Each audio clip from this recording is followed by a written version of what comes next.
So you mean to tell me after all of this time, going through 3 transfer windows of doing absolutely nothing, of all the talk of unprecedented summer and doing major things in the transfer window, that this is the result that we get? This is what we had to wait for after 3 transfer windows and damn near 1 to 2 years of not doing any decent business in the market. You have to be absolutely kidding me. You have to be taking the absolute mick. If you think that this is a good enough transfer window, then I'm sorry to say this has been absolutely diabolical from Arsenal Football Club. I mean, for God's sake, if you think that spending 200 million is enough, then you aren't with the current times. We're seeing Liverpool have an unprecedented summer. What they're doing is unprecedented, and it could still be even more unprecedented if they were to do what I think they'll do if they get Isak. But from Arsenal, with the 6 to 7 players that they've signed, 6 players that they signed, and only 2 of them being starting 11 players and the rest be bench players, it's just been not good enough, especially for £200 million,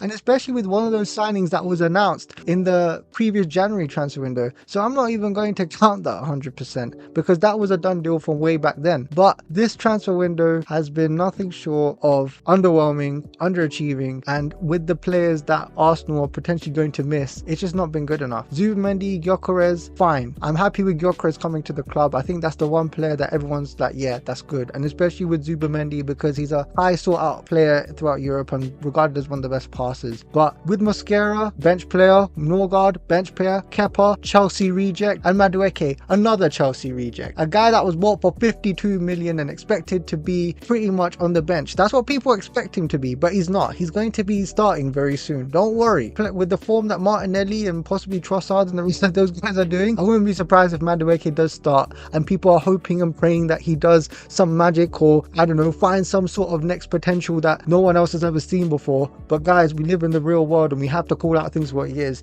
Madueke is a bang average player. Let's just call it out for what it is. He's not a guy that's going to help Arsenal win the Premier League. So to go through £200 million and this is the result and what you have to give me, it's absolutely diabolical. And even with the departures, I mean, we got rid of Tomiyasu. We literally paid off his contract. Jorginho left. Tierney, a real left back, he left. Jorginho, Partey as well. And with Partey, don't get me wrong, as a player, great. Everything off the pitch, madness. And the only bit of money that we could have possibly gotten is from Nuno Tavares and Marquinhos for a combined total of around 8 million. And Nuno Tavares literally almost, or probably, I think he might have broken the League One record for assists last season or something like that. He was close to doing it. I don't know too well, but if you're doing those and you're only getting like, I don't know, 5 to 8 million for him, it's an absolute joke. It's been so poor from Arsenal, this sort of business in selling players. And to see Arsenal give Trossard a higher raise, especially with the last season that he's had, and not even extend his contract, I don't know what we're doing here. I mean, one minute we're talking about wages and fixing that and trying to reduce the wage bracket and FPR and PPR and all these other acronyms that people are talking about, financial fair play, and we're suddenly just giving money just like that and announcing it when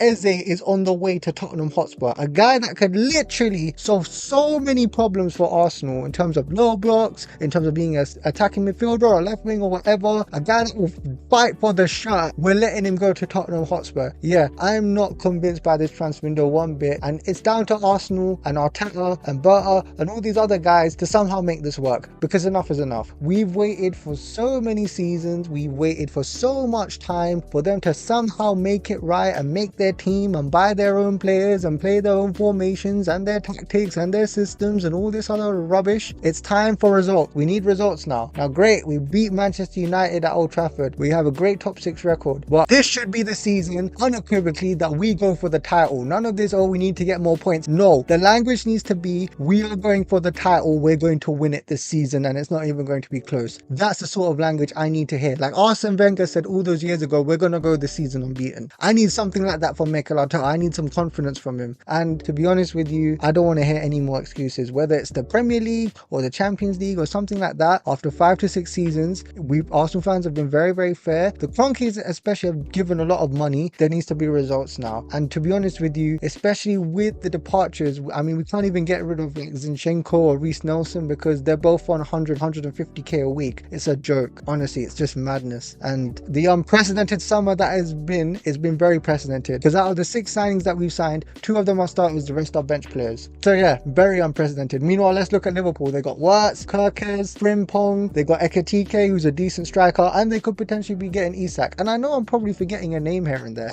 That's the funniest thing. And Mad Mashio, that Georgian keeper, he's also coming as well. So yeah, that's an unprecedented summer, and that's probably something that Arsenal really need to look at in terms of understanding the meaning of what is unprecedented and being excited. Liverpool have all the reasons to be that, not Arsenal. Anyhow, that's it for me. Disappointing, but if you learn anything from Arsenal like I have over the last couple of decades, you would have seen this as well. You would have expected this to happen, because when it comes to these things of taking the opportunities, Arsenal don't do it. But anyhow, please like and subscribe. Hope to see you soon in the next video. And yeah, it's very, very precedented.